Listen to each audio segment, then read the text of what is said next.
Saudara-saudara, mulai hari ini kita dengan seri entah berapa lama berkhotbah tentang doa Bapa kami.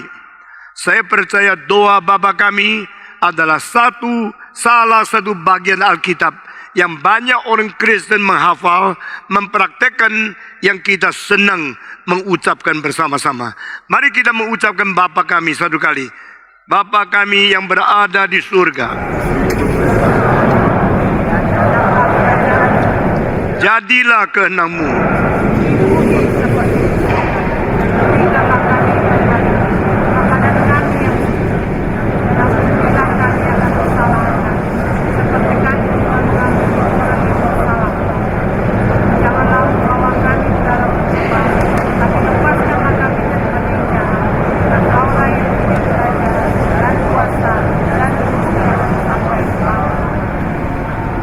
Bapa kami di surga. Ini ayat kalimat pertama yang akan kita bicarakan pada pagi ini. Saudara-saudara, manusia dicipta menurut peta teladan Allah. Dan ada sesuatu status, ada suatu kondisi yang tidak ada pada makhluk yang lain. Yaitu kami dicipta dengan sifat relatif dengan Sang Pencipta di hadapan kita. Itu sebab tidak semacam binatang yang bisa berdoa. Tidak semacam binatang yang bisa memuji Tuhan. Tidak semacam binatang yang boleh berbakti kepada Tuhan. Karena mereka tidak punya roh dan tidak mengenal kebenaran. Binatang-binatang hanya mempunyai instinctive understanding and instinctive need untuk supply kebutuhan badan mereka. Manusia bukan demikian. Manusia yang dicipta menurut peta teladan Allah, selain kita memerlukan barang-barang materi yang dicipta di malam semesta untuk mengisi kebutuhan tubuh kita yang berjiwa, yang bersifat materi, kita masih mempunyai aspek yang lain yang tidak ada pada binatang-binatang yang lain. Saudara-saudara, Allah mencipta manusia menurut peta teladan Allah. Allah itu roh adanya, maka manusia bersifat rohani. Allah itu ada kasih adanya, maka manusia diberikan kemungkinan berkomunikasi dan relatif di tengah-tengah Allah yang mencipta dan manusia yang dicipta ini adalah satu relasi yang tidak bisa diganti oleh hal-hal apapun selain kita kembali kepada Tuhan. Saudara-saudara, namun kita melihat manusia yang dicipta oleh Allah, semua yang mengetahui secara sadar, secara tidak terlalu jelas, secara sesuatu subconscious, kita perlu doa. Saudara-saudara, tidak ada bangsa, suku, di daerah, di pelosok, di benua, dimanapun yang tidak pernah mempunyai agama. Tidak ada semacam suku, semacam tempat yang paling pelosok ditemukan adalah manusia yang tidak berfungsi beragama. Namun demikian, apa yang jadikan agama di tempat yang berbeda, benua yang berbeda, tanah yang berbeda, suku yang berbeda, semua berlainan. Sehingga agama-agama dari seluruh umat manusia mempunyai keadaan hakiki yang sama, tapi ekspresi yang sama sekali lain. Di Kalimantan saya melihat satu rumah atas satu tangga meninggi lebih daripada tingginya atap tangga menuju ke surga. Lalu saya lihat lagi, tidak lama kemudian ada rumah di pedalaman juga ada tangga meninggi ke atas. Lalu saya tanya orang yang bawa saya ke situ, kenapa di sini semua rumah ada satu tangga bambu yang menuju ke surga? Dia menjawab, itulah cara orang di sini mengutarakan bahwa mereka percaya kepada Tuhan. Mereka ingin bisa mencapai Tuhan. Itu hanya satu kali saya lewat tempat itu. Sesudah itu sampai sekarang tidak pernah pergi tempat itu lagi. Tapi itu membuat satu kesan yang dalam sekali di dalam hati saya. Man need God. Manusia memerlukan Tuhan Allah. Saudara-saudara, adakah manusia yang tidak perlu Allah? Adakah manusia yang betul-betul sungguh ateis? Adakah manusia yang merasa dirinya cukup, hidup di dunia tidak perlu ada hubungan dengan yang supernatural?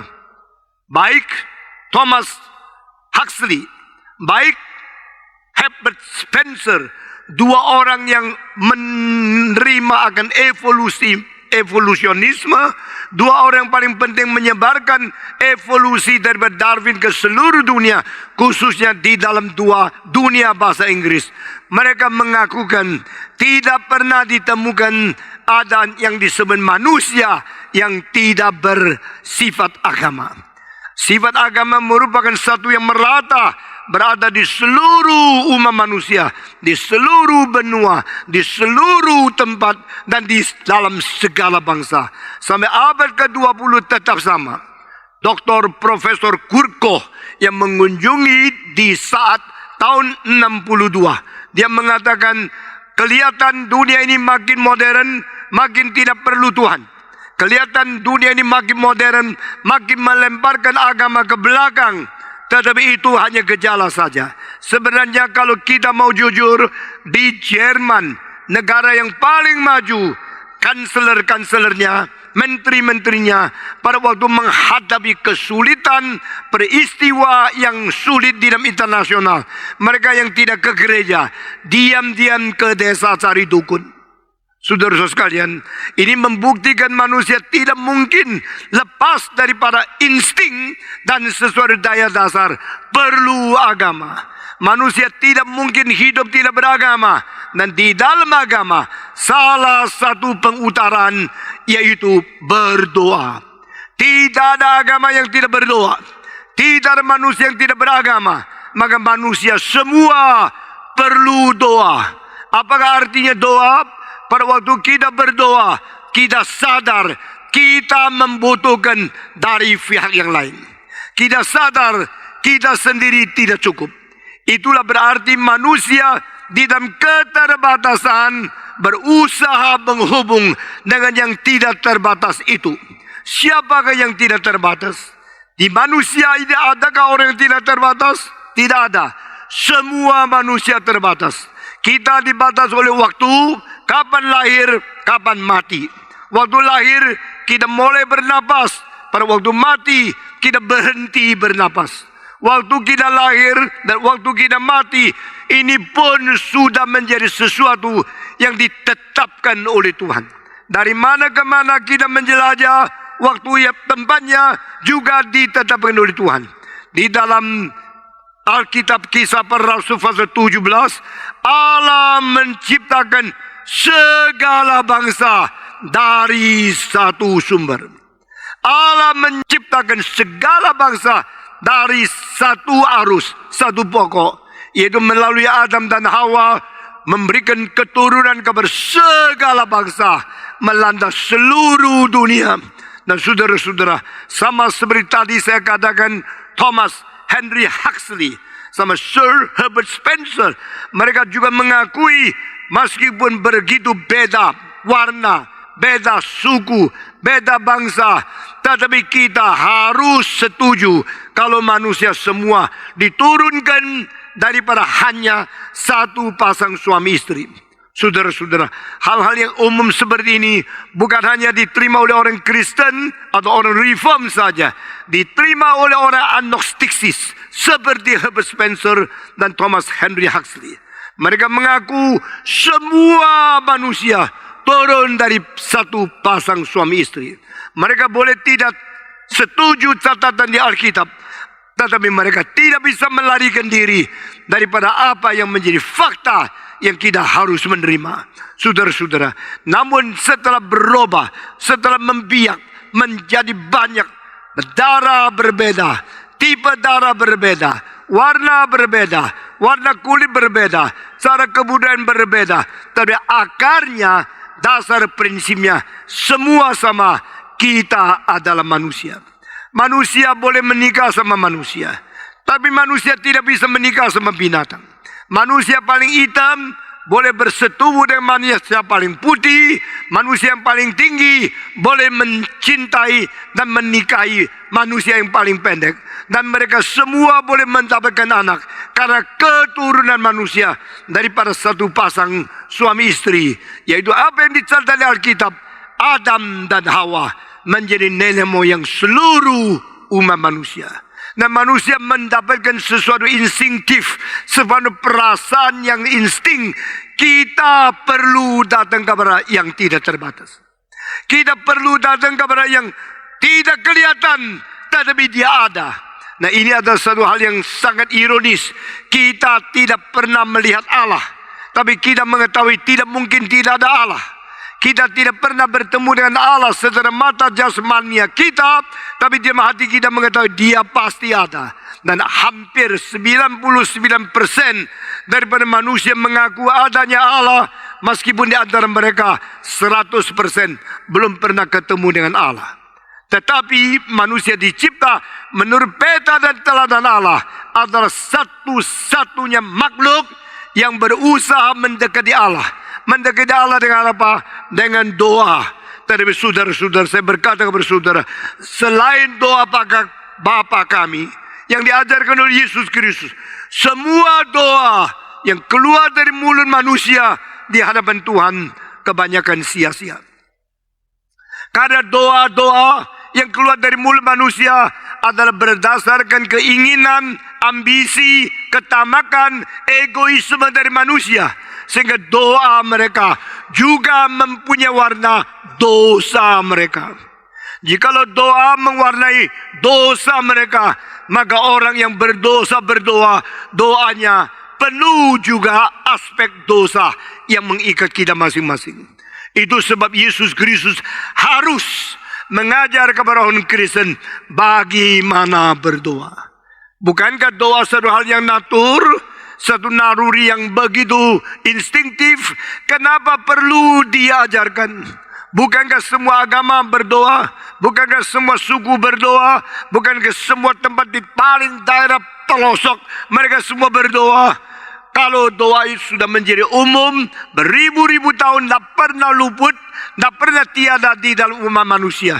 Sebagai salah satu aspek batinnya yang paling penting, mengapa masih perlu diajar oleh Yesus Kristus? Pada waktu Matius pasal 6, Yesus berkata kepada mereka, engkau berdoa, katakanlah seperti ini. Yesus inisiatif memberikan pengajaran bagaimana berdoa kepada orang Kristen. Tetapi di Lukas dikatakan murid berkata kepada dia, bagaimanakah kami boleh beriman?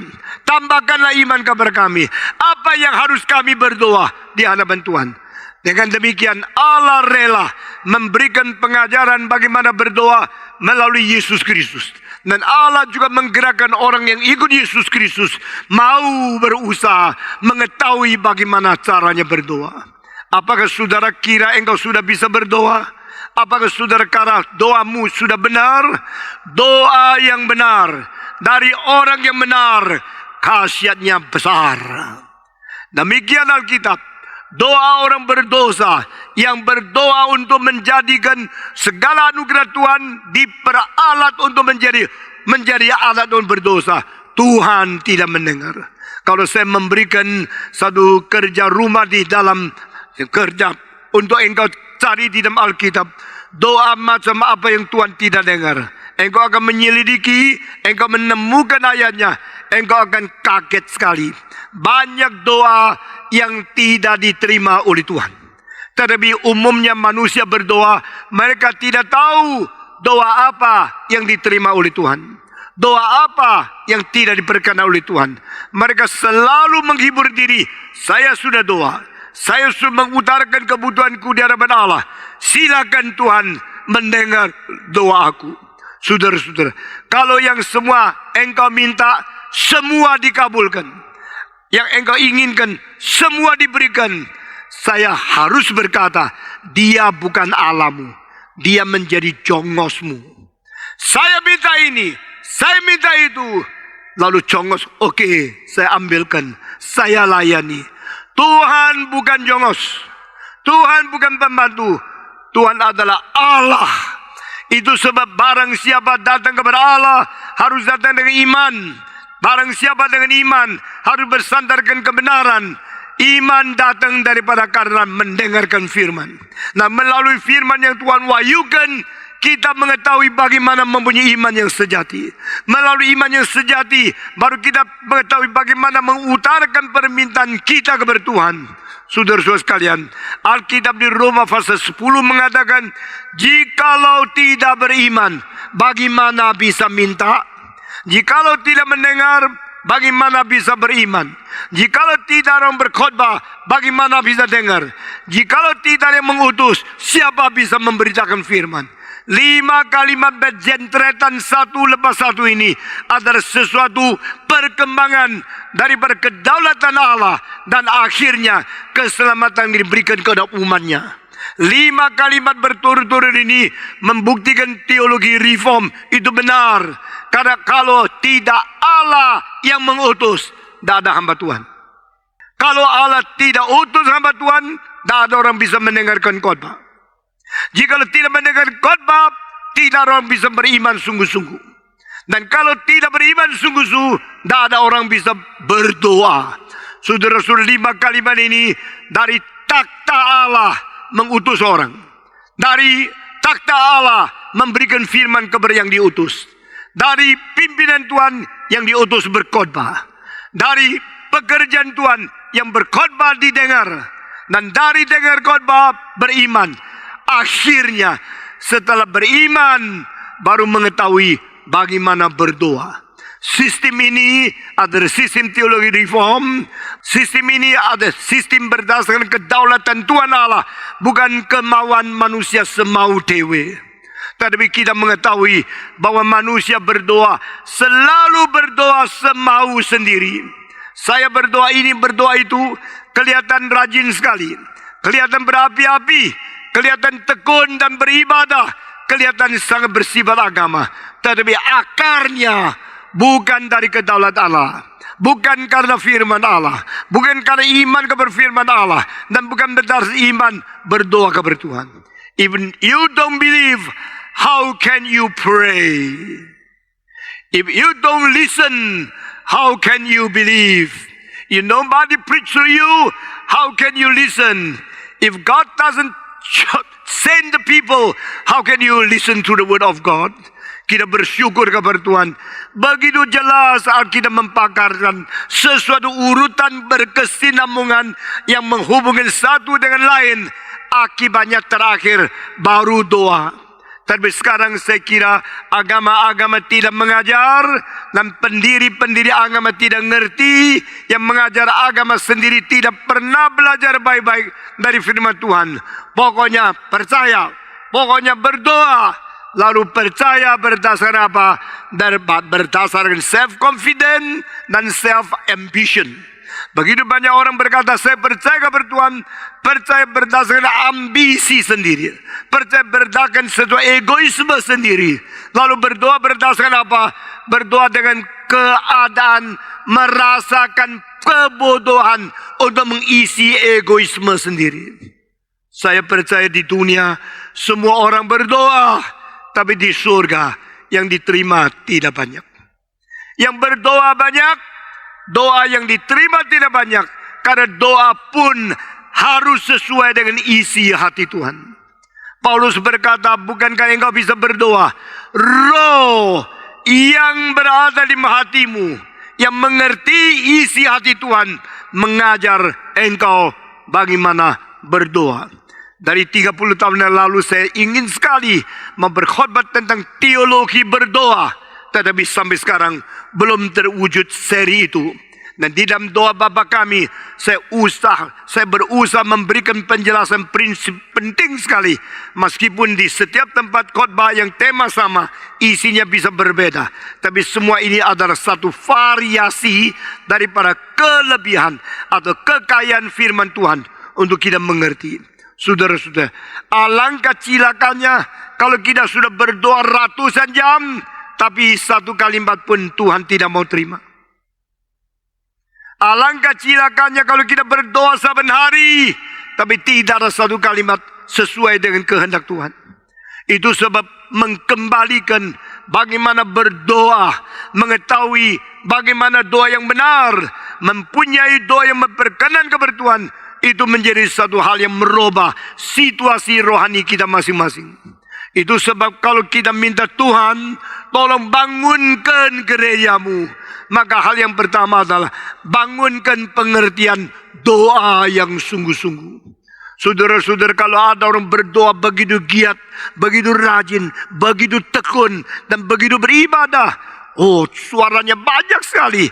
Engkau coba taruh telinga mendengar. Mungkin engkau menemukan orang itu bukan berdoa. Orang itu telah mengutarakan berapa tamak. Kasih saya kekayaan, kasih kelancaran, kasih saya kesehatan. Yang diminta semuanya untuk dia sendiri. Yang dia minta adalah untuk membereskan, memperbaiki, memperkaya dia. Dan doa semacam demikian, apakah itu doa yang diajarkan oleh Yesus Kristus? Tidak.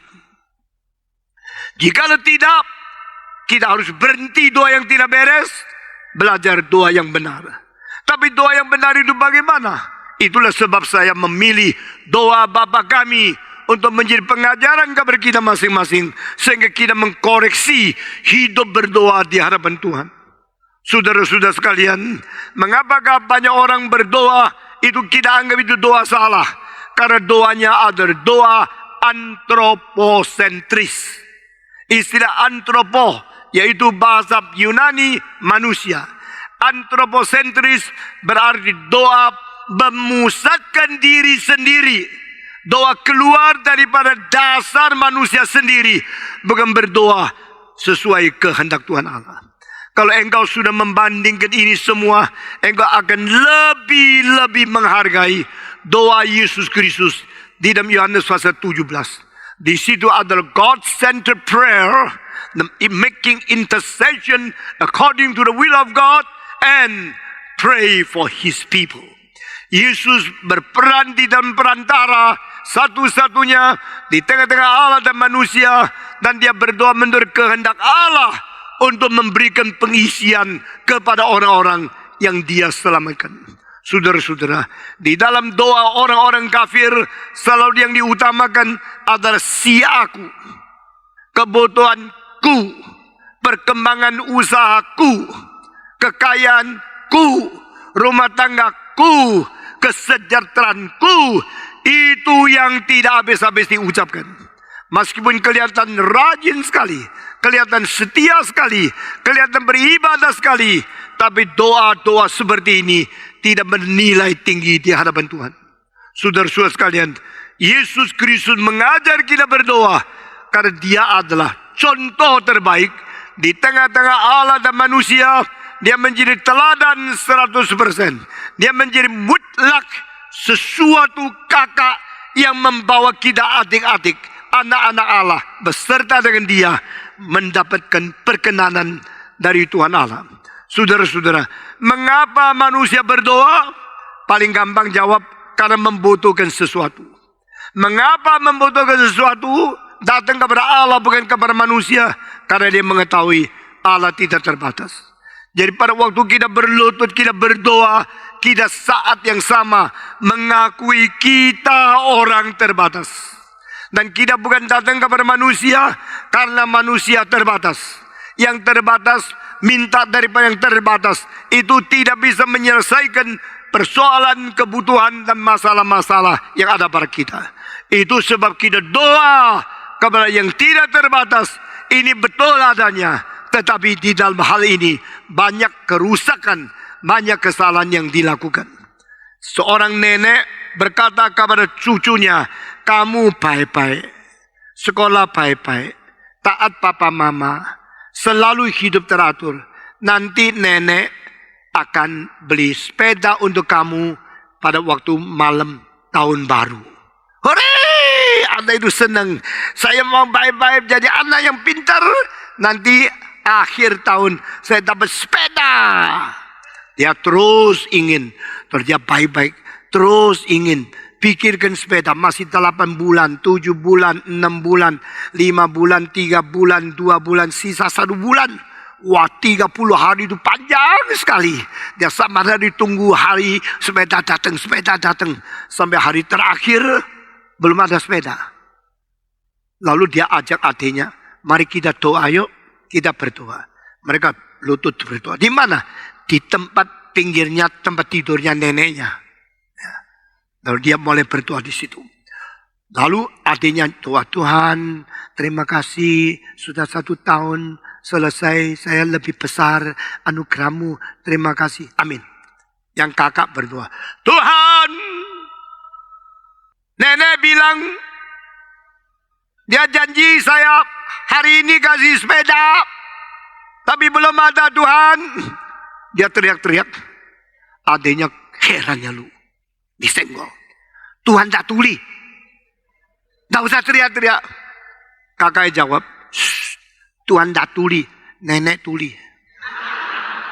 Saya mesti teriak keras supaya bukan Tuhan dengar, nenek dengar.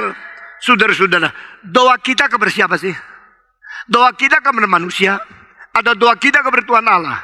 Kalau doa kita kepada Tuhan Allah, apakah yang kau pikir tentang Allah? Apakah engkau Allah tidak dengar? Allah tidak tahu. Tetapi doamu kalau tidak beres, meskipun Allah sudah tahu, Allah sudah siapkan, tetap tidak berikan kepada engkau. Harus koreksi doamu yang benar. Maka dia Matius berkata, carilah terlebih dahulu apa? Kerajaan Allah dan kebenaran Allah. Maka yang kau perlu akan ditambahkan kepadamu, bukan diberikan kepadamu. Diberikan yaitu yang saya perlu, ditambahkan lebih daripada apa yang saya perlu. If you seek first the kingdom and the righteousness of God, all you need will be added on you. Saudara sekalian, kita berdoa apa? Kalau kita berdoa cara kita, lalu Tuhan mengatakan doanya tidak beres, meskipun sudah disiapkan bagi engkau, juga tidak diberikan kepadamu.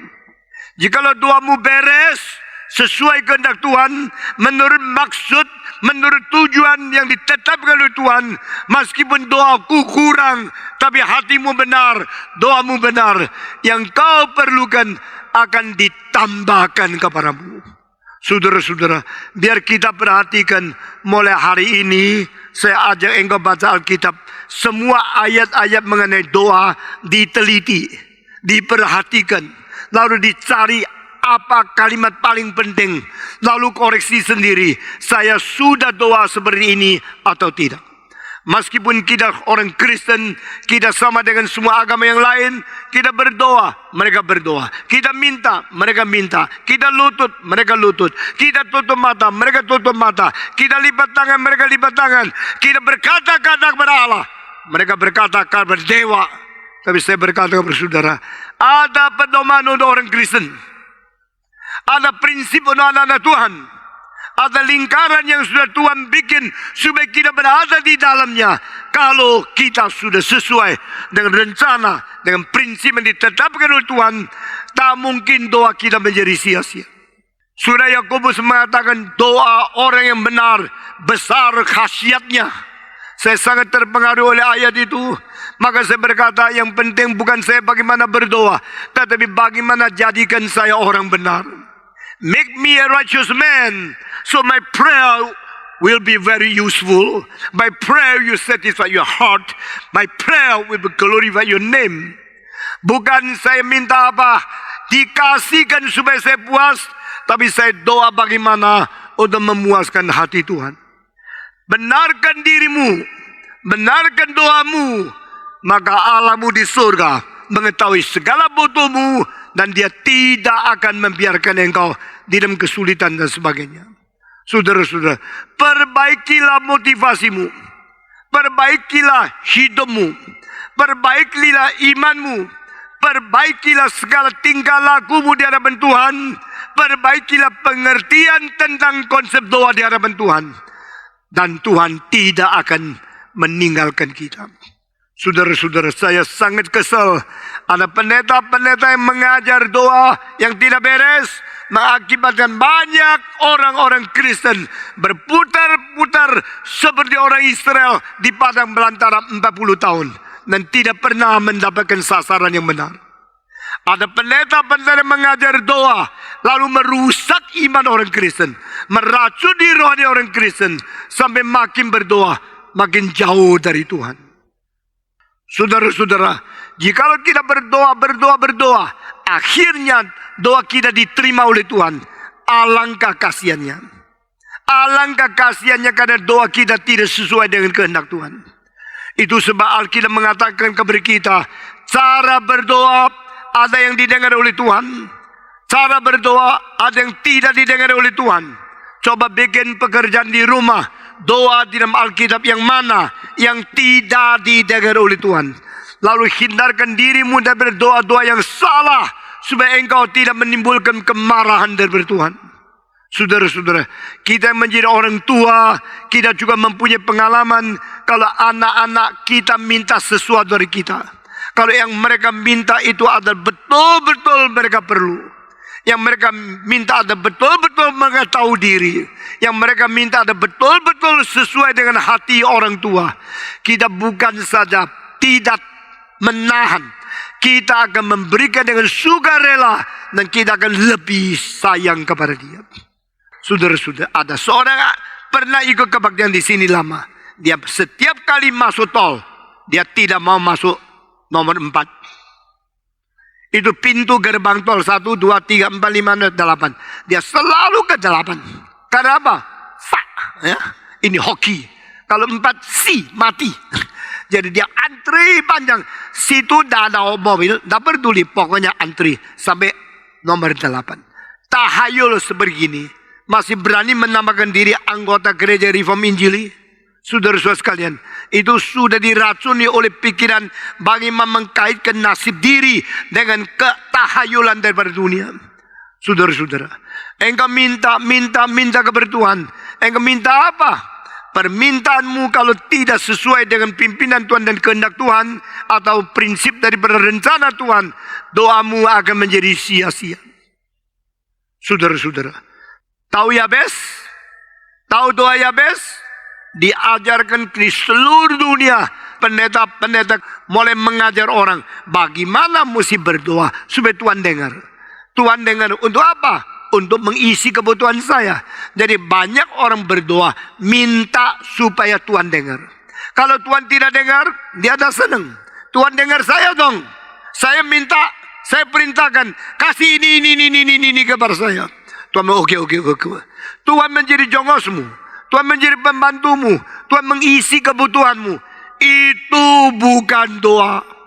Saudara-saudara, doa bukan memaksa kehendak Tuhan untuk cocok dengan kehendakku. Doa adalah mentaklukkan kehendakku di bawah kehendak Tuhan. Sekali lagi, doa bukan memaksa kehendak Tuhan cocok dengan kehendakku. Semua 1, 2, 3. Doa bukan memaksa kehendak Tuhan cocok dengan kehendakku. Doa adalah mentaklukkan kehendakku taat kepada kehendak Tuhan. 1, 2, 3. Doa adalah mentaklukkan kehendakku di bawah kehendak Tuhan. Saudara-saudara, kita jangan main-main. Juga kita mengerti doa Bapa kami dan seluruh prinsipnya kita sudah tangkap, kita mengetahui di dalam doa yang paling penting bukan saya. Di dalam doa yang paling penting adalah Tuhan. Karena saya adalah umat Tuhan. Saya datang kepada Dia, mau taat kepada Dia, dan saya mengutarakan segala sesuatu yang saya ingin sesuai dengan kehendak Dia. Carilah kerajaan Allah. Carilah kebenaran Allah. Yang lain yang kau perlukan akan ditambahkan kepadamu. Ini janji Tuhan. Saudara-saudara, berarti yang kau perlukan jangan doa. Tidak usah doa. Kalau tidak doa pun tidak apa-apa. Tetapi kerajaan Allah, engkau harus minta. Kebenaran Allah, engkau harus tuntut. Engkau mencari kerajaan, Tuhan memberikan kebutuhan. Engkau mencari kebenaran, Tuhan memberikan kelimpahan. Engkau mencari kelimpahan, Tuhan tidak tentu dengar. Engkau mencari kebutuhan, Tuhan tidak tentu taat, tidak tentu kabulkan. Tetapi engkau cari kebenaran, cari kerajaan terlebih dulu. Apa artinya kerajaan? Kerajaan termasuk wilayah, kedaulatan, dan pertahanan, dan ketaatan dari bawah ke atas. Itu kerajaan. Di dalam satu kerajaan, kehendak raja yang utama, kemauan rakyat yang tidak utama. Di dalam kerajaan ada wilayah kekuasaan, kedaulatan dari raja memerintah seluruh wilayah, dan rakyat taat kepada dia. Demikian engkau cari kerajaan Allah, berarti engkau mengakui kedaulatan Allah. Engkau cari kerajaan Allah, berarti engkau minta berkenan kepada Dia. Engkau mendapatkan pertahanan yang melindungi engkau di dalam pimpinan Tuhan sendiri. Seek ye first the kingdom of God. Seek ye first the righteousness of God. Saudara-saudara, mengapa di dalam kalimat itu kebenaran dijejer dengan kerajaan? Karena Allah menjadi raja di dalam kerajaannya, justru memerintah umatnya dengan prinsip kebenaran. Saudara-saudara, setan menjadi raja di dalam kerajaan gelap, memerintah rakyatnya dengan prinsip dosa. Satan use the principle of sin to control over his people. God control his people with the principle of righteousness. Saudara-saudara, orang berdosa, orang benar, inilah dua macam manusia. Manusia semua berdosa, tapi sebagian dari orang berdosa yang sudah dibenarkan menjadi orang benar. Yang belum dibenarkan, tak ada orang berdosa. Sama-sama keturunan Adam, sama-sama disebut manusia. Ada orang yang sudah dibenarkan, ada orang yang belum dibenarkan. Dan Alkitab berkata, orang berdosa dibenarkan melalui iman. Justified through faith. The sinners become the righteous man. Itu sebab pada waktu kita berdoa di hadapan Tuhan, kita berdoa dengan status dosa atau berdoa dengan status benar. Kalau kita dengan status dosa lalu mau mempengaruhi Tuhan Allah, itu kurang ajar. Kalau kita status benar mau memperkenan kepada Allah, itu doa diperkenan. Saudara sekalian, kau kalau berdoa, ucapkanlah seperti ini: Bapa kami yang berada di dalam surga. Saudara-saudara, nanti saya akan menjelaskan mengapa pakai istilah ini di dalam kalimat pertama. Tapi saya berkata, semua manusia tahu apa itu doa, tapi semua tidak tahu doa yang benar bagaimana. Semua manusia bisa doa, tapi mereka tidak tahu doa yang mana yang diperkenan oleh Allah. Kapankah manusia mulai doa? Di dalam kepicikan, di dalam penyakitan, di dalam kesulitan, di dalam kemiskinan, di dalam kecelakaan. Otomatis manusia berdoa. Banyak orang waktu lancar tidak mau berdoa. Waktu sukses tidak pernah Tuhan, tidak perlu Tuhan. Waktu dia sehat walafiat tidak pernah mau berdoa. Sampai sudah kanker, doa. Sampai cilaka, doa. Sampai bangkrut, doa. Pada waktu dia harus dihukum mati, dia mulai berdoa. Mengapa Tuhan hanya mendengar doa pada waktu engkau dalam kepicikan? Mengapa Tuhan tidak mendengar suara daripada seruan hatimu kepada Dia? Hormati Dia pada saat engkau diberi kelancaran. Kita suka memperalat Allah. Kita selalu menghina Tuhan. Kita selalu mau memperalat pakai Allah untuk menjadi tujuan kita menuju ke kemakmuran, kesuksesan dari dunia. Saudara-saudara, di dalam berdoa kita begitu jahat. Di dalam berdoa kita begitu kurang ajar kepada Tuhan. Kita memperalat Allah melayani kita untuk mencapai tujuan egoisme kita yang ambisinya luar biasa. Aku mentaklukkan akan materi, lalu dengan semua ini aku datang menyembah Tuhan. Atau aku mentaklukkan Allah, suruh Allah bikin saya mendapat materi kepada lebih banyak. Kelihatan doa, tapi motivasinya lain. Doa yang sesungguhnya adalah taat kepada Tuhan, lalu memakai segala sesuatu yang diberikan oleh Dia untuk kembalikan Dia, untuk digunakan memuliakan nama Tuhan. Ini doa yang benar. Doa yang salah adalah memperalat Allah, memakai Dia, mengeksploitasi Tuhan supaya Dia memberikan banyak uang untuk saya, supaya saya boleh mewah-mewah, boleh hambur-hambur, saya boleh berzina dan bernafsu birahi yang tidak beres. Saudara-saudara, jangan menghina Tuhan. Jangan memperalat Tuhan. Jangan menghujat Tuhan di dalam doamu. Saudara-saudara, manusia berdoa karena manusia sadar keterbatasan. Manusia doa, manusia sadar kebutuhan. Manusia doa khususnya pada saat terpelosok, pada saat terpinggir, pada saat dia terpencil, pada saat terjepit di dalam kepicikan, baru kita berdoa. Saudara-saudara, di dalam doa Yabes tidak ada salah.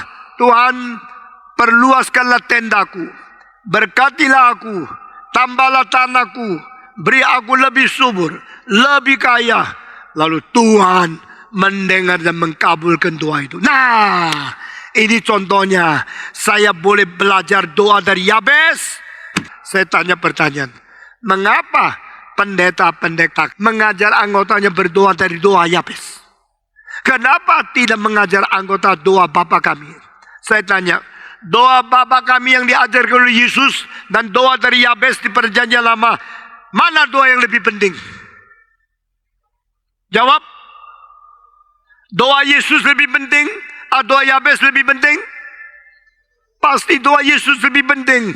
Ini adalah doa yang mewakili Tuhan Allah, kirim dia menjadi satu-satunya pengantara, sekaligus menjadi wakil manusia, bawa kita kembali kepada Tuhan dengan doa yang beres.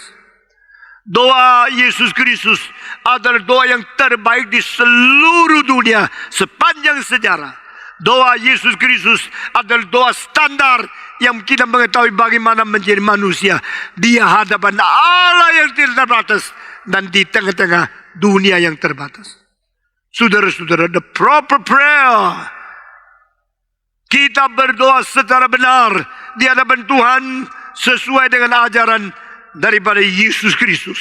Saudara-saudara sekalian, saya selalu berkata kepada saudara, saya tidak banyak berdoa untuk kesehatan. Saya tidak berdoa untuk uang. Sampai hari ini umur 74, saya tidak pernah minta uang sama Tuhan. Saya tidak pernah minta kesehatan dari Tuhan. Tidak pernah minta kekayaan dari Tuhan. Lalu engkau tanya, Pak Stephen Tong, engkau berdoa tidak? Berdoa. Apa yang menjadi doamu? Apa menjadi pusat poros daripada hidup berdoamu? Doaku selalu memikirkan penginjilan. Doa Tuhan bangkitkan manusia menjadi hambanya. Doa memberikan kuatan yang mereka berani mengabari Injil. Doa memberikan perlengkapan kuasa Roh Kudus supaya mereka mempunyai bijaksana dan mempunyai kekuatan mempertobatkan orang lain. Doa saya di dalam hati, di dalam otak, di dalam seluruh hidup penuh dengan doa tentang kerajaan dan kebenaran Allah. Doa supaya kehendak Tuhan yang terjadi. Saudara-saudara, saya mau tanya, saya tidak pernah doa minta kesehatan. Saya cukup sehat tidak? Cukup. Saudara siapa yang umur 74 naik ke sini, khotbah 1 jam, suara keras seperti ini, pasti semaput kamu. Saudara-saudara, saya cukup sehat karena saya cukup sehat, tak usah doa. Bukan, karena saya doakan apa yang Tuhan berkenan, kesehatan dikasih tambah kepada saya. Saya percaya setelah jantung operasi, sisa-sisanya ini hidup adalah bonus. Saudara-saudara, kalau tahun lalu saya mati, cukup kok? Umur 73, mau apa lagi? Lumayan kan? Bisa umur 73 kan? Sekarang 74, besok 75, 76. Setiap tahun itu bonus, bonus, bonus, bonus. Bersyukur kepada Tuhan. Ditambahkan apa yang kau perlu.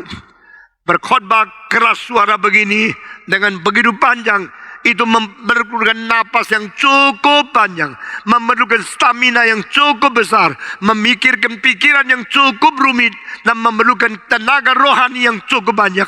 Tapi saudara-saudara, saya tidak pernah rasa saya tidak diberkati oleh Tuhan. Saya tidak pernah rasa saya perlu minta-minta dari sumber yang lain. Karena my God is my God. Almighty God, eternal God, unlimited God, full of grace and mercy. Dia penuh dengan kemurahan. Dia penuh dengan anugerah. Di hadapan Allahku yang maha kuasa, yang penuh anugerah, saya jalankan kehendaknya. Saya minta kerajaan dan kebenarannya. Yang sisa dia akan berikan kepada saya. Amin. Saudara-saudara, pada waktu engkau berdoa, engkau bicara sama seorang di depanmu, namanya engkau. Pada waktu engkau berdoa, engkau bicara dengan Tuhan, Tuhan, engkau. Saya masih ingat mama saya waktu saya umur 6, umur 7, dia setiap hari doa di jendela seperti Daniel, lutut di situ. Lalu jam 5 sudah bangun, berdoa baca kitab suci 1 jam, mengutarakan kebutuhan anak-anak. Mama saya punya 8 anak, satu persatu disebut di nama di hadapan Tuhan. Doakan Caleb Tong, berdoakan untuk Peter Tong, berdoa untuk John Tong, berdoa untuk Tony Tong, berdoa untuk Stephen Tong, berdoa untuk Joseph Tong. Dia bicara sama Tuhan, intimnya luar biasa. My Father, my God, my Lord. Dia sebut Allah, sebut bicara sama pacarnya, Tuhanku, Allahku, Bapakku, Engkau adalah pelindungku, Engkau adalah pembela orang janda. Aku datang kepadamu. Doa begitu intim, dia bicara dengan satu orang seperti bicara sama-sama di situ. Tapi Allah tidak kelihatan. Allah tidak kelihatan. Kenapa kita berdoa? Kenapa kita berdoa kepada yang tidak kelihatan? Justru yang kelihatan itu terbatas. Yang tidak kelihatan itu tidak terbatas. Dan kita berdoa datang kepada yang tidak terbatas. Itu baru namanya doa. Saudara-saudara, Eternal Thou, Engkau yang kekal, menjadi objek saya berdoa kepadamu. Engkau yang kekal menjadi tujuan saya mengutarakan kebutuhanku kepadamu. Saudara-saudara sekalian, di dalam abad ke-20 permulaan ada seorang profesor dari Hebrew University di Tel Aviv. Nah, saudara-saudara, Hebrew University mempunyai otak-otak yang paling pintar. Dan orang Yahudi menjadi salah satu bangsa yang paling banyak mendapatkan Nobel Prize secara bandingan dengan jumlah bangsa mereka yang begitu sedikit yang dapat Nobel Prize paling besar. Dan di situ ada seorang profesor namanya Martin Buber. Dia menulis satu buku tidak sampai 100 halaman. Dan buku itu telah menjadi salah satu sumber inspirasi paling besar kepada semua teologi terkemuka. Dan juga kepada semua filosof terkemuka. Termasuk Karl Barth, Brunner, Gergarten, dan lain-lain di dalam filsafat. Seperti Martin Heidegger, seperti Sartre, dan sebagainya. Di dalam buku itu dia menemukan sesuatu tingkatan berbeda. Orang yang belum mengenal Tuhan menjadikan Tuhan itu dia atau itu. God, what is God? It. God is an it. Tapi pada waktu dia menyelidiki lebih lagi, dia merubah it menjadi God is a him. I talk to you. I know him. Him is my God. Tetapi pada tingkat sampai terakhir, Tuhan bukan it, Tuhan bukan him, Tuhan menjadi thou. I, thou relationship. Saudara-saudara, saya ambil umpama. Kalau engkau sudah jatuh cinta sama seorang gadis, cantik sekali. Lalu engkau pikir terus. Siang bayang-bayang di sini. Malam di mimpi muncul lagi. Begitu bangun langsung pikir dia. Kalau bisa dapat foto. Kalau bisa curi-curi foto. Sesudah itu terus image taruh. Engkau lihat terus. Siang malam pikir akan dia. Tapi siang malam pikir akan dia. Itu siapa? Dia. Foto dia. Ada gambaran dia. Itu masih dia. Tidak ada hubungan sama kamu. Lalu engkau bicara sama temanmu. Aku mencintai seorang dia. Tamumu tanya, dia itu siapa? Dia itu dia. Yang di kelas baris kedua. Yang rambutnya panjang. Dia. Engkau bicara. Engkau suka bicara tentang dia, bukan? Kalau engkau sudah jatuh cinta sama dia. Tapi pelan-pelan. Engkau beranikan diri. Jangan terus bicara tentang dia. Bicara langsung sama dia. Lalu engkau coba datang kepada dia. Waktu datang kepada dia. Dia bilang, ada apa? Baru bilang, ada apa? Engkau sudah gemeter. Engkau bilang, ada apa-apa. Ya sudah, ada apa-apa. Lalu dia pergi. Wah, bukan ada apa-apa. Ada apa-apa. Kau bilang ada apa-apa. Salah gua. Kedua kali tanya sama dia. Saya mau bicara apa? Bicara, kalau enggak usah lah. Dia pergi lagi. Kali ketiga, saya mau bicara sesuatu yang sangat privat. Oh, saya tidak ada waktu. Untuk privat tidak waktu. Kalau urusan negeri boleh bicara. Nah, dia pergi lagi. Akhirnya engkau makin mempunyai niat kepada dia. Makin paisengki. Makin sungkan sama dia. Sampai satu hari kalau gini kuat, tidak laku lah. So, mesti berani sedikit. Saya mau bicara serius sama kamu. Bicara apa? Saya tidak bisa keluar lagi ya. Saya apa dong? Ngomong dong. Saya cinta kamu. Untuk engkau bicara ini berarti saya kamu mulai bentuk ya. I and thou. Tadinya dia, sekarang aku kamu. Saya cinta kamu. Dijawab rupamu. Lihat kaca sendiri loh. Mau cinta saya, nak? Dia pergi. Wah, engkau jengkel sekali mati. Akhirnya dia patah hati patah, hati patah. Sudah 3 tahun tak pacaran. 3 tahun tak mau ketemu perempuan lagi. Nanti kalau diginiin lagi saya jadi apa? Rupamu. Akhirnya engkau turunkan derajat. Cinta yang tak begitu cantik lah. Yang lebih rendah sedikit. Lalu dapat satu lumayan juga. Bagus sih bagus. Tapi dia mengiurkan seperti yang dulu itu. Lalu dia datang sama dia. Saya mau bicara sama kamu. Kalau perempuannya makin jelek, engkau makin berani kan? Oh, ini ketawa karena pengalaman ya. Kalau makin cantik, engkau makin minder kan? Dia bicara sama dia. Saya mau bicara sama kamu. Bicara apa? Sebenarnya ya, saya mesti terus terang. Ya terus terang, terang-terangan dong. Ya, saya senang sama kamu. Saya juga. Wah, senang sekali berarti ya. Baru ngomong selalu kalimat, saya senang kamu. Dia bilang, saya juga. Wah, kalau ini kira-kira bisa ini. Dipikir-pikir lagi. Tapi ya sifatnya tak bagus. Terus lupakan itu. Cari yang lain lagi. Sampai satu hari menemukan seorang dia yang betul-betul komunikatif sama engkau. Engkau bilang, saya cinta kamu. Dan dia menjawab, saya juga cinta kamu. Kalau begini, nanti makan di Sate Senayan boleh? Jam berapa? Jam 6. Wah, engkau jam 5 sudah di situ. Tunggu. Dia jam 7 baru sampai. Engkau, waduh lama sekali dia. Wah, tunggu setengah mati. Tak apa-apa lah, pokoknya sampai. Duduk, terus melihat. Pada waktu 4 mata kontak, api di dalam melum. Aku cinta kamu. Aku ingin hidup bersama dengan kamu. Aku ingin menikahi kamu. Sudah dia bilang, oke. Jadi, engkau sekarang mau cerita sama orang lain tentang dia lagi tak? Dia. Nggak usah, langsung kamu aja. Mengapa tuh dia? Itu namanya start with the relationship I and thou. Sudah akhirnya sudah menikah, senangnya luar biasa. 1 kali lagi, 1 tahun lagi, dia melahirkan anak. Sudah perempuan melahirkan anak, perempuan bilang, my baby, I and thou. Jadi dia punya satu, aku dan kamu, itu bukan suami, anak.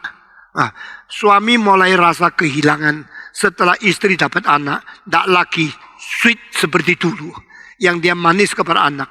Lalu anak-anak, suami juga begini, istri juga begini. Saya tanya seorang hamba Tuhan, engkau kalau tidak di rumah 3 minggu, engkau pikir siapa? Dulu kalau tidak ada anak, saya pikir nyonya. Sekarang kalau ada anak, pikir anak dulu. Baru pikir nyonya. Jadi daunnya itu berubah. Nah, pelan-pelan, anak-anak sudah besar, semua bilang, I and thou. Anak bilang, no, I have my own thou, not you. Anak itu mempunyai pacarnya. Tidak mau ngomong sama papa mama lagi.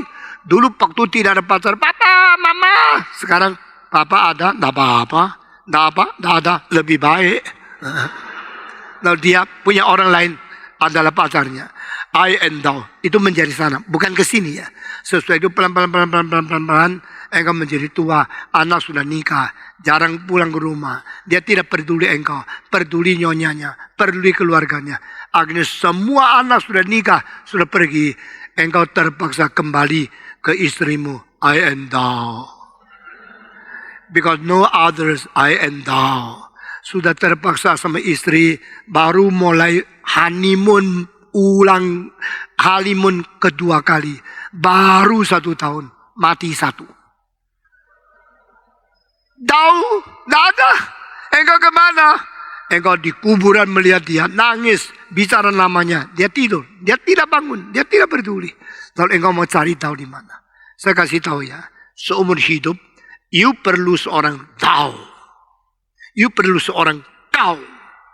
Dan kau itu bukan papamu, bukan mamamu, bukan pacarmu, bukan istrimu, bukan gurumu, bukan muridmu, bukan anakmu. Kau, kapital kau, dengan huruf besar, adalah Sang Penciptamu. Amin. Engkau perlu bicara sama Tuhan. Kau Tuhanku. Kau juru selamatku. Meski dunia ini bisa berubah, semua yang paling sayang, paling cinta dengan saya bisa mati. Pada waktu saya tua, saya hanya mempunyai seorang kau. You are my God. Relationship ini menjadi relationship agama yang paling penting. Saudara-saudara, jika engkau bertuhan dan tidak mempunyai hubungan I and thou dengan dia, engkau masih di luar pintu. Jika engkau mempunyai Tuhan, engkau sudah menjalin hubungan aku dengan engkau ya Tuhan secara privat, secara intim, engkau baru mengerti apa artinya menjadi anak Tuhan. Saudara-saudara, setelah thou art mine, I am yours, aku milikmu, kau milikku, engkau, ini engkau tak bisa mati, ini engkau tidak bisa sakit. Ini engkau tidak bisa membuang aku. Ini engkau yang setia, terus, jujur, sampai mati, sampai kelama-lamanya. Tidak membuang saya. Itulah kawan kita yang terbaik. Saudara-saudara, Alkitab mengatakan, Abraham menjadi kawannya Allah. Allah menganggap dia kawan. Perjanjian lama. Di dalam perjanjian baru, Yesus di dalam Yohanes pasal 15, aku tidak menyebut engkau budak. Aku menyebut engkau sebagai kawanku, my friend. Yesus menganggap semua muridnya friend. Friend itu bersejajar, tidak ada tinggi rendahnya. Yesus begitu rendah hati, rela menganggap kita adalah kawannya, adalah temannya. I and thou. Itu dibentuk di dalam keadaan Kristus Allah menjadi manusia, menjadi kawan kita, seakrabnya dan seimbang dengan kita. Kita bersyukur kepada Tuhan. Lalu bicarakanlah apa kebutuhanmu, bicarakanlah apa kesulitanmu, bicarakanlah apa yang engkau perlu mengerti dengan dia secara pribadi, seperti engkau berpacaran dengan Yesus Kristus. Engkau berdoa kepada dia, bukan berdoa hanya memperalat, tapi berdoa mengutarakan isi hati supaya ada komunikasi antara Allah dan manusia di dalam diri Yesus Kristus. Saudara-saudara, semua agama tidak mungkin mencapai ini kecuali kekristenan. Di dalam agama Kristen, kalau engkau sungguh-sungguh mengenal Tuhan, karena dia Tuhan yang inkarnasi. Dia bukan tinggi-tinggi di tempat yang paling tinggi surga, tapi turun lahir di palungan. Dia turun menjadi manusia yang berdaging dan berdarah. Dia sama dengan kita dalam segala hal, dan dia mengerti isi hati kita. Jesus is my friend. Jesus is the most close friend in my life. Jesus loved me. Lalu dengan demikian kita berkata kepada dia. Pada waktu Yesus mengajar doa Bapa kami, dia setelah mengajar ini, kita melihat dia menjadikan kita sama seperti saudara dia. Dan Yesus berkata, yang ada anak mempunyai bapa. Yang tidak ada anak tidak mempunyai bapa. Yang lihat anak, lihat bapa. Yang tidak lihat anak, tidak melihat bapa.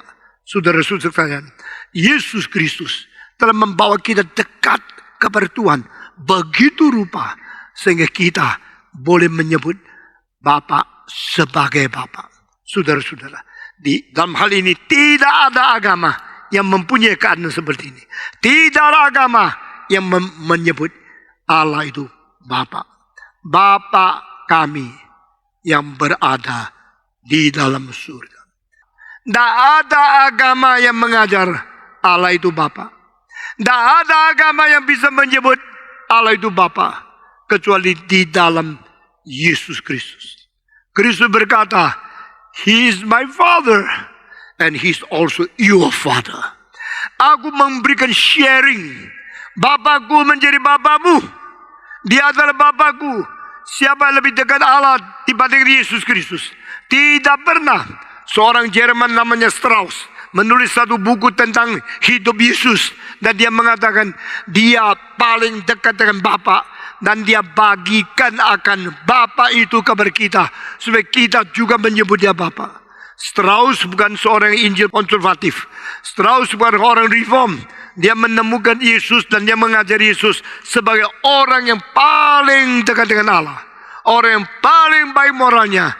Dan orang yang sanggup membagi-bagikan hubungan dia dengan Allah sebagai kawan untuk kita. Sehingga kita juga menjadi panggil dia sebagai Bapa. Yesus berkata, He is my Father. He will be also your Father. So you can call Him just I call Him. Just like I call Him my Father. You also call Him Father. Saudara-saudara, hak berapa besar kita boleh berdoa kepada Allah dan menyebut Dia Bapa. Di dalam Roma pasal 8 ayat 15 dikatakan Roh Anak diberikan kepada kita sehingga kita menyebut Allah Aba Bapa. Kita menyebut Allah adalah Bapa karena Roh Anak sudah diberikan kepada kita. Saudara sekalian, siapakah orang Kristen? Orang Kristen adalah orang yang menerima firman Tuhan, mendapatkan iman dan percaya kepada Yesus Kristus. Siapa orang Kristen? Orang Kristen adalah orang yang melalui pekerjaan Roh Kudus memberikan peranakan kepada dia dan hidup Roh Kudus, hidup Tuhan berada di diri kita. Siapa orang Kristen? Orang Kristen yang melalui Roh Anak berani memanggil Allah sebagai Bapa. My Father, Father in heaven. Saudara-saudara sekalian, apakah Allah di dalam pikiranmu seorang itu? Apakah Allah di dalam pikiranmu hanya dia? Atau Allah di dalam pikiranmu adalah Thou? Thou art my Father. Engkau Bapakku.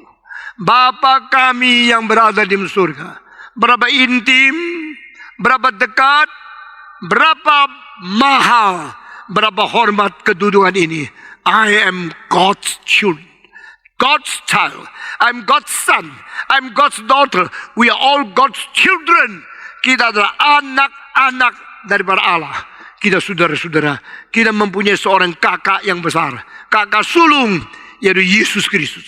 Yesus anak Allah tanpa dicipta. Kita adalah anak-anak Allah. Dicipta permulaan ditambah dengan ciptaan ulang. Cipta permulaan, created to be human being. Ciptaan kedua, recreated to be the children of God. Kita memanggil Allah sebagai Bapa, sama seperti Yesus memanggil Allah sebagai Bapa. Yesus panggil Allah Bapa di dalam keadaan relasi Tritunggal. Pribadi kedua menyebut pribadi pertama. Yang pribadi pertama tidak dicipta. Yang pribadi dua juga tidak dicipta. Pribadi tiga juga tidak dicipta. Allah Bapa memakai pribadi kedua untuk mencipta segala sesuatu. Selain Kristus dan Roh Kudus tidak dicipta, segala sesuatu dicipta. Materi dicipta, binatang dicipta, tumbuh-tumbuhan dicipta, malaikat dicipta, semua hal baik rohani maupun jasmania, semua dicipta. Tetapi Kristus bukan dicipta. Saudara-saudara, pada waktu Yesus berkata, My Father, He will also become your Father. And you can call Him our Father in heaven. Hak istimewa yang diberikan kepada kita.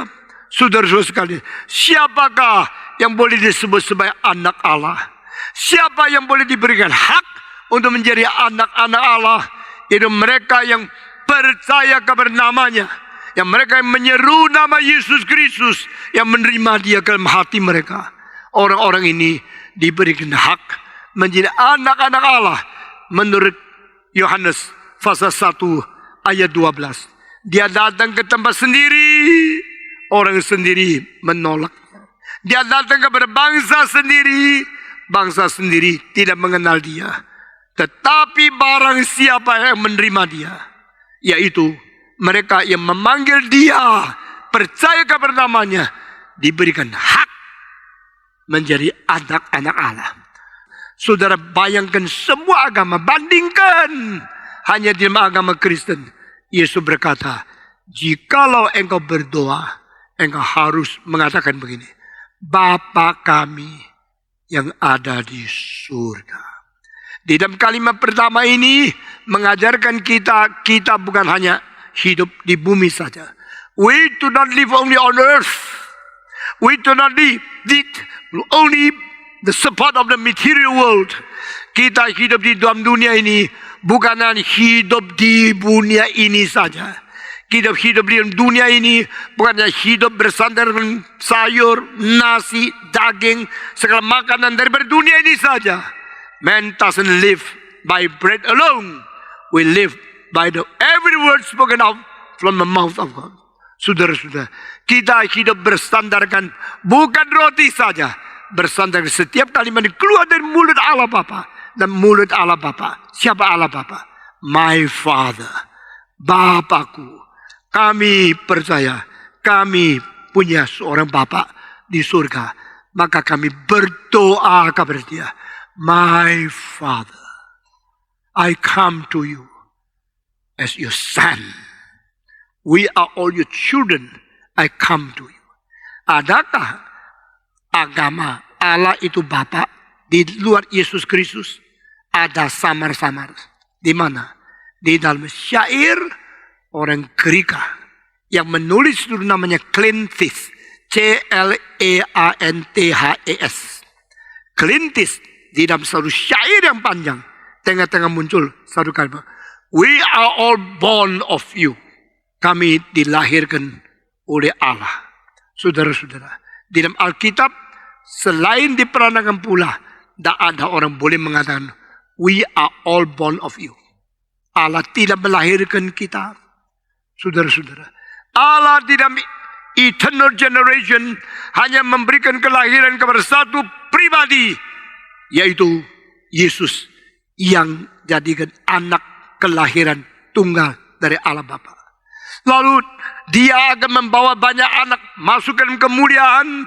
Berarti dia menjadikan kita juga diperankan pula oleh Roh Kudus. Pada waktu itu dia adalah kelahiran dari Allah Bapa sendiri. Satu saja, monopoli, yang lain tidak berbagian. Lalu dia mengangkat kita semua dilahirkan oleh Roh Kudus. Kita mempunyai status dilahirkan. Setelah kita mendapatkan peranakan Roh Kudus, kita mendapatkan pembaruan dari Tuhan. Tetapi kita tidak sama dengan Yesus. Jesus is the only begotten Son of God. The only generated from God. Kita dilahirkan melalui kuasa Roh Kudus. Allah Bapa tidak dicipta. Allah Anak tidak dicipta. Allah Roh Kudus tidak dicipta. Tiga-tiganya ada satu Allah. Dan anak Allah dilahirkan. Anak Roh Kudus keluar dari. Ini tiga pribadi menjadi Allah yang Maha Esa. Allah Tritunggal yang Maha Esa. Tadi melalui Kristus mati bagi kita. Mengirim Roh Kudus memperanakan kita. Setelah diperanakan, Roh juga diberikan dalam hati kita. Maka kita telah menerima Roh Anak. Kita menyebut dia Bapa.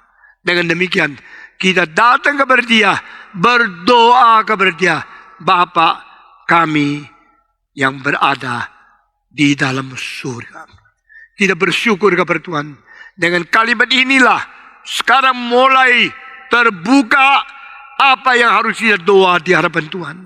Saya tidak tahu kapan selesai menguraikan doa Bapa kami, tapi biar kita mengkoreksi pikiran kita, konsep kita, pengertian kita, kesadaran kita yang kurang jelas dari Alkitab untuk dikelopkan sesuai dengan kehendak Tuhan. Bapa kami yang berada di dalam surga. Mari kita berdiri bersama-sama. Kita mengutarakan sekali lagi doa Bapa kami. Semua berkata doa Bapa kami. Bapa kami yang di surga, dikuduskanlah namamu.